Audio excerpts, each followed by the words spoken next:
paano tayo magpapalit ng shipping information. Kung sino yung ating pagpapadala natin mga parcel dahil busit na busit ka na sa mga courier na mga pinagkakainisan mo na ayaw mong pagdalhin ng iyong mga parcel. So what's up mga gala, dito pa rin tayo sa aking YouTube channel, Arsing Gala, it's me again. So may bago tayong topic ngayon kung paano tayo magpapalit ng shipping information.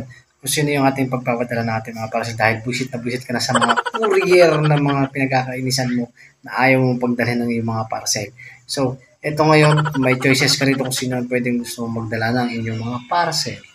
So, pwede kayo nag-check out na kayo, pwede nyo baguhin yung shipping information ninyo kung sino yung pwede magdala sa inyo. Dahil busit na kayo sa mga rider na pupunta sa inyo. Ayaw nyo na magpa-deliver daw. So, this is information for you. Yo, it's me, Arsing Gala YouTube channel pa rin. Nandito tayo sa ating order details.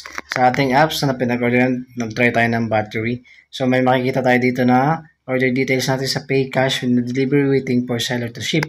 So, dyan mamaya lalabas dyan kung pwede natin baguhin, kung sino pwede natin pagdalain. And then, kiklik lang natin yan after a few minutes at makikita natin dyan ang Flash Express, JNT Express, Shopee Express at saka Ninja Van. So, pwede natin baguhin yan.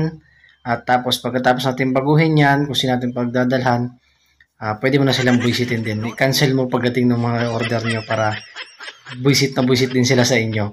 Ganun lang tayo yan. Thank you.